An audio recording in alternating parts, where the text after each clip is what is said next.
নমস্কার প্রিয় দর্শক, বংযাত্রায় আপনাদেরকে জানাই সুস্বাগতম।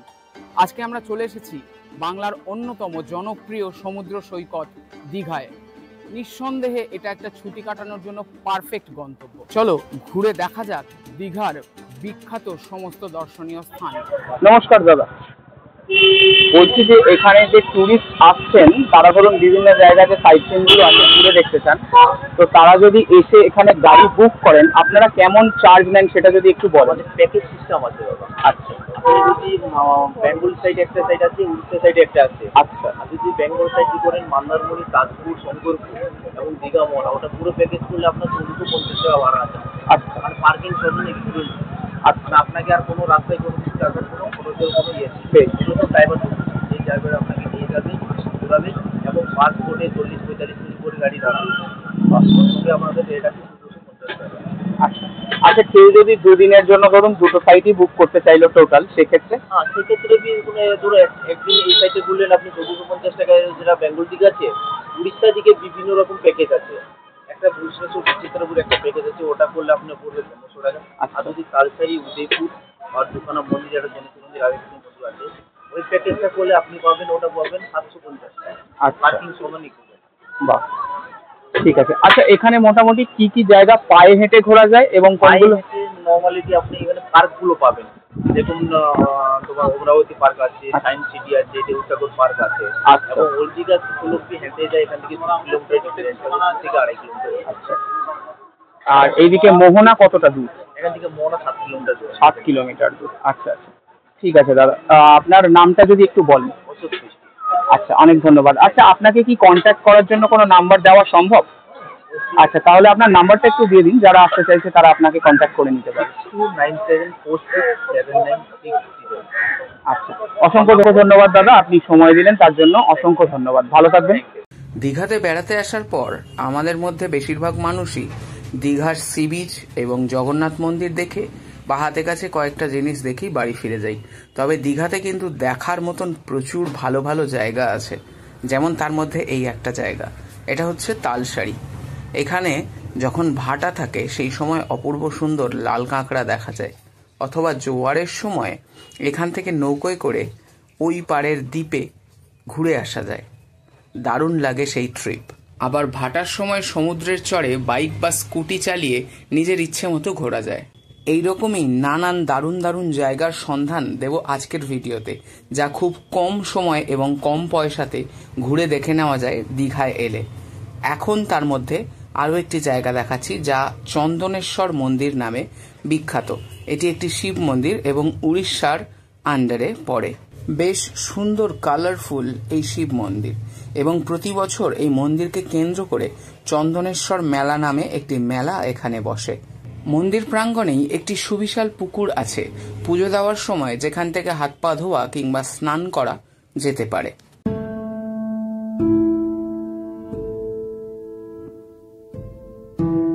এরপরেই ঘুরে দেখে নেওয়া যায় দীঘার সেই বিখ্যাত কাজু বাগান।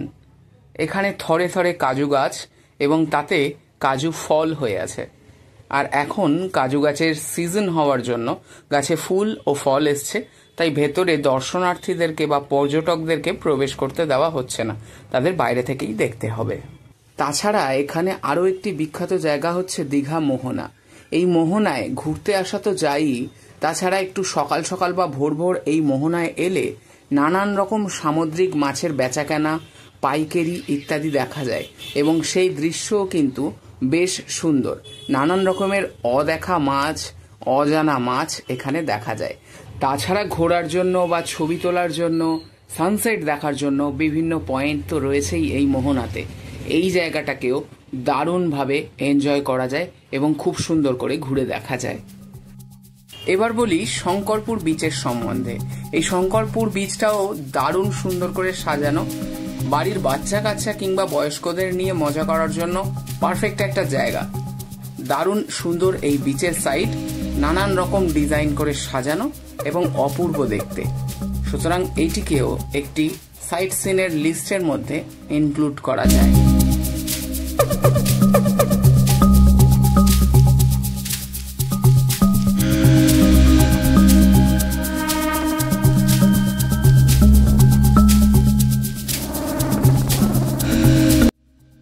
এইবার দেখে নেওয়া যাক তাজপুর বিচ।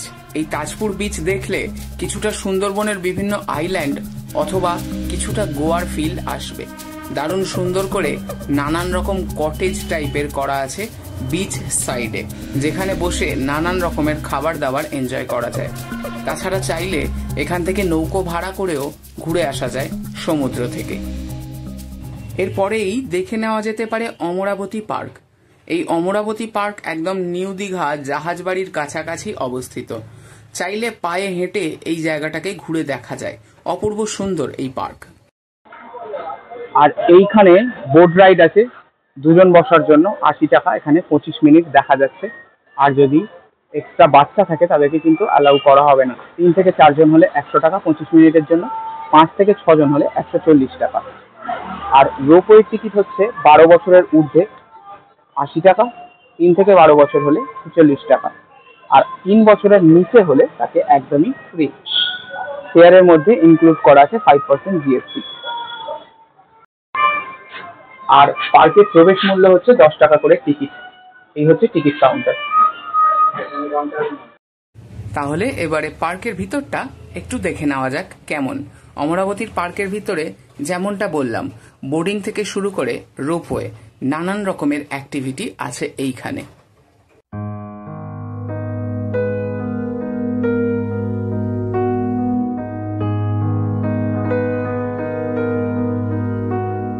আবার পাশাপাশি দেখে নেওয়া যায় দীঘা বিজ্ঞান কেন্দ্র বা সায়েন্স সেন্টার, এটাও পায়ে হেঁটে দেখা যায়। আর এখন আমরা এসে পৌঁছালাম zoological survey of India marine aquarium and regional centre. এটা ম্যারিন অ্যাকোরিয়াম বলে পরিচিত, অর্থাৎ সামুদ্রিক অ্যাকোরিয়াম এবং গবেষণাগার। বর্তমানে এটি বন্ধ আছে যদিও, কিন্তু এটাও সাইট সিনের মধ্যে বা ট্যুরিস্ট স্পটের মধ্যেই গণ্য করা হয়।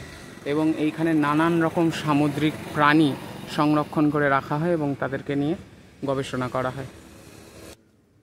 আর এই সায়েন্স সেন্টারের ভেতরেই একটা স্কেলিটন রাখা আছে, যেটা হচ্ছে ব্রাইড ওয়েলের। বিশাল বড় স্কেলিটন, এবং সামনে থেকে দেখা যাচ্ছে না কারণ গেট বন্ধ আছে। অন্তত পক্ষে 30 ফুটের কাছাকাছি মনে হচ্ছে চোখের আন্দাজে, বোর্ডে দেখলে বোঝা যেত। তো যাই হোক, এবং দেখতে দারুণ লাগছে।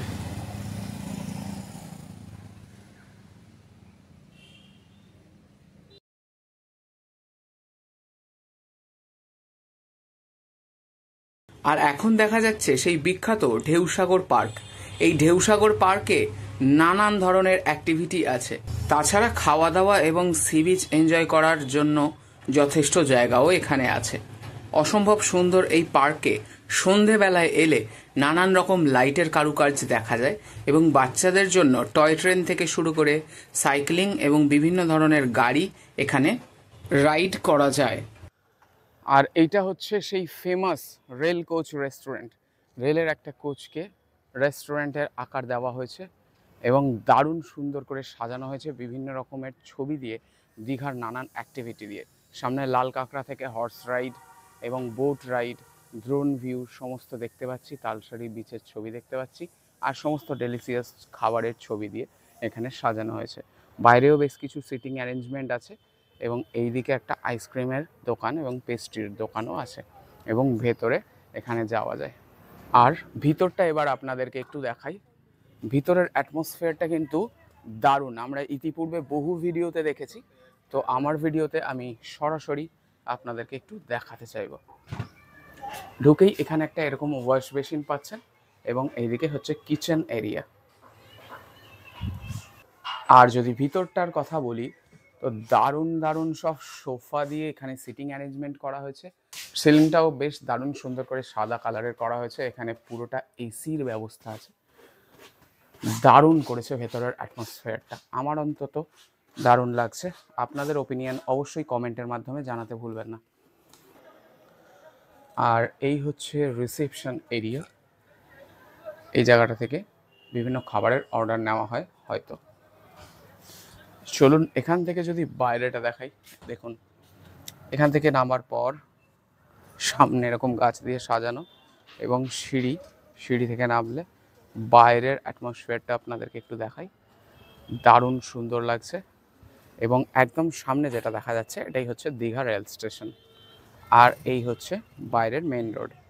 এই দিকে গেলে আপনি পেয়ে যাচ্ছেন নিউ দীঘা বিচ এবং এইদিকে হচ্ছে জগন্নাথ মন্দির। আমরা এখন চলে এসেছি দীঘার বেশ পপুলার একটা স্পট, যার নাম হচ্ছে জাহাজ বাড়ি। এই জাহাজ বাড়িটা লাইটিং দিয়ে দারুণ সুন্দর করে সাজানো, এবং এই বাড়িটা হুবহু জাহাজের মতন দেখতে বলেই এই বাড়িটাকে জাহাজ বাড়ি বলা হয়।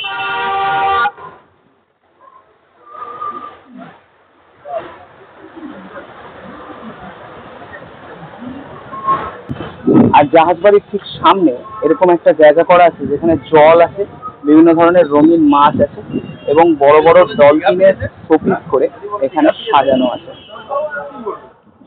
এই ডলফিনগুলো আপনাদেরকে একটু দেখাই।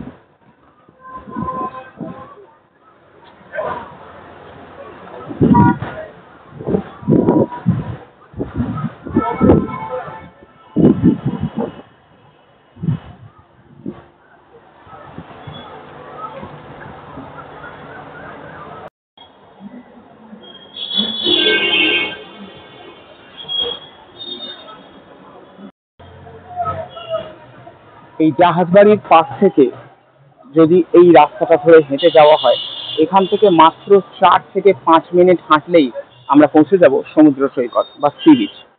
এইবার সানরাইজ দেখে নেওয়ার পালা। তার জন্য অবশ্যই ভোর ভোর উঠে ওল্ড দীঘা বিচে চলে আসতে হবে, যেখান থেকে অপূর্ব সুন্দর সানরাইজ দেখা যায়।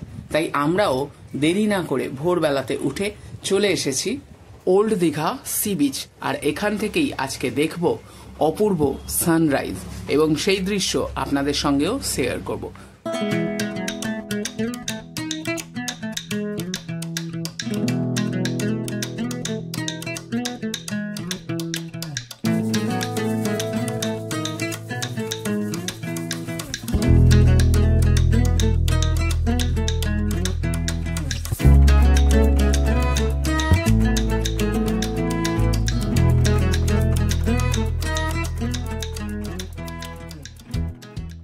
আকাশ মেঘলা থাকার কারণে সম্পূর্ণ সূর্যোদয় দেখতে পেলাম না, তবে যতটুকু দেখতে পেলাম তা আপনাদের সঙ্গে শেয়ার করলাম, তাও কিছু কম নয়। এইবার আপনারা ভালো করে ওল্ড দীঘা ঘুরে সমুদ্র স্নান সেরে নিন সকাল সকাল, কারণ সকালবেলা সমুদ্র স্নান ছাড়ার মজাই আলাদা।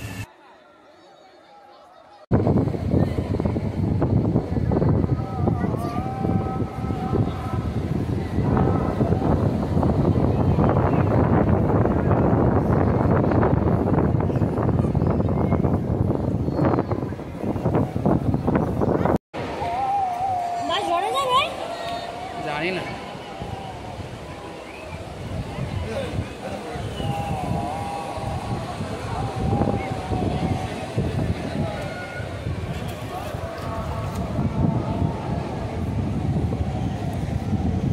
এখন আমরা চলে এলাম দীঘাতে ঝাউবনে। এই সকালবেলা সূর্য উঠছে এবং হালকা হালকা গাছের ফাঁক থেকে রোদ পড়ছে, বেশ সুন্দর লাগছে দেখতে। এই ঝাউবনের ভেতর থেকে হাঁটতেও মন্দ লাগছে না।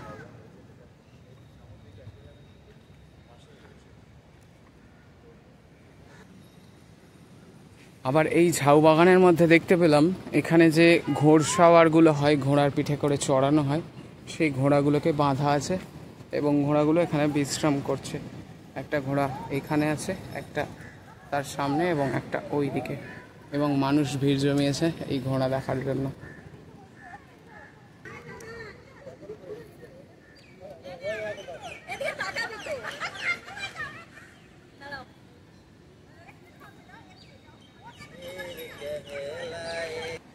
এখানে ঘোড়ার সঙ্গে বহু মানুষজন ফটো তুলছেন নিজেদের। এখানেও একটা ঘোড়া আছে।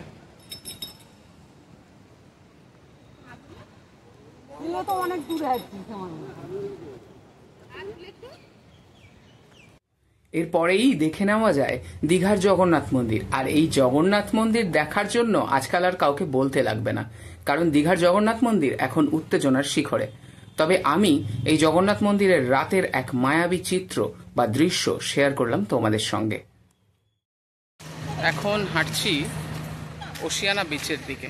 এই পাশে আছে ওশিয়ানা রিসর্ট কমপ্লেক্স 1, এবং তার ওপারে আছে কমপ্লেক্স 2। এখানে বিভিন্ন ধরনের রিসর্ট ভাড়া দেওয়া হয়, প্রপার রিসর্ট যাকে বলে, সি বিচের ধারে জঙ্গলের মধ্যে রিসর্ট। এবং আমার সামনে হচ্ছে ওশিয়ানা বিচ ভিউ পয়েন্ট বা ওয়াচ টাওয়ার। দেখা যাক এখান থেকে কেমন ভিউ পাই, তোমাদের সঙ্গে সেটা শেয়ার করব, তাহলে দেখতে থাকো। স্টিলের ব্যারিকেডগুলো আছে, এইগুলো থেকে গোলে আমাদেরকে যেতে হবে এদিকে, তারপরে এদিকে, আবার তারপরে এদিকে, তারপরে ফাইনালি বেরোতে পারলো। বসার জায়গাগুলো কত সুন্দর মাছ মাছ করা আছে এবং নর্মাল সিটও আছে, দারুণ নানান রকমের গাছপালা দিয়ে সাজানো। এইদিকে সমস্ত কটেজ রেস্টুরেন্টগুলো আছে, এদিকে পে অ্যান্ড ইউজ টয়লেট দেখা যাচ্ছে। আর এইখান থেকে সামনে একটা বেশ উঁচু সিঁড়ি দেখা যাচ্ছে, সেখান থেকে উঠলেই আমরা পাবো ওয়াচ টাওয়ার। ওশিয়ানা বিচের সামনে চলে এসেছি। এইখানের প্রকৃতিটা, পরিবেশটা অসাধারণ। চারিদিকে পুরো শান্ত নিরিবিলি এবং শুধুই পাখির ডাক, হাওয়া বইছে, ঠান্ডা একটা ওয়েদার, অসাধারণ লাগছে। আর আমার পিছনে এই যে সিঁড়িটা দেখা যাচ্ছে, এই সিঁড়ি থেকে উপরে উঠলে এখান থেকে আশা করছি ভালো কিছু ভিউ দেখতে পাবো এবং তোমাদেরকেও দেখাতে পারবো। তাহলে সিঁড়িতে ওঠা শুরু করি। সিঁড়িটা কিন্তু বেশ বড়, অনেকটা উঁচু, তবে আশা করছি কষ্টের পরে আনন্দ বা একটা দারুণ ভিউ লুকিয়ে আছে, সেটাই দেখার চেষ্টা।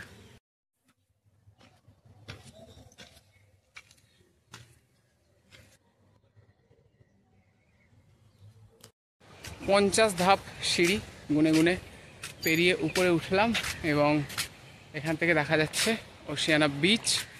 দারুণ সুন্দর লাগছে আমার সামনেটা, চলো তোমাদেরকেও দেখাই।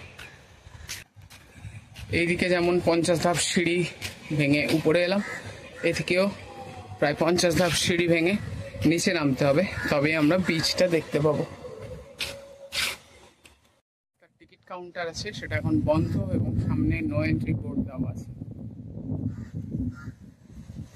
এই জায়গাটার নাম হচ্ছে Digha nature trail, Oceana Digha. এই জায়গাটা এখন বন্ধ, নো এন্ট্রি লেখা আছে, কিন্তু এর ভিতরের রাস্তাটা অপূর্ব সুন্দর লাগছে।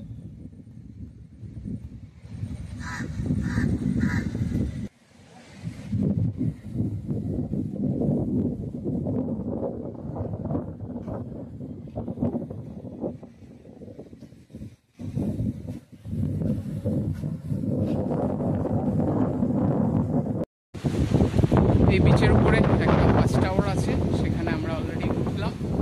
তো এখান থেকে দেখাই এবার কেমন ভিউ।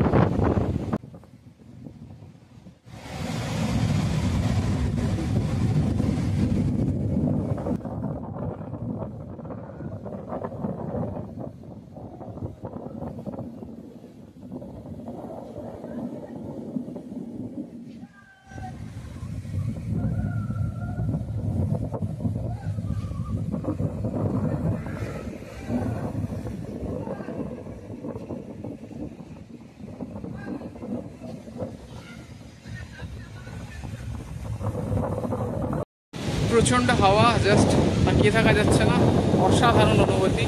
মনে হচ্ছে যে সব হোটেল টোটেল ছেড়ে দিয়ে এখানেই থেকে যাই, এখানেই রাত্রি যাপন করি। এত সুন্দর একটা অনুভূতি, দারুণ।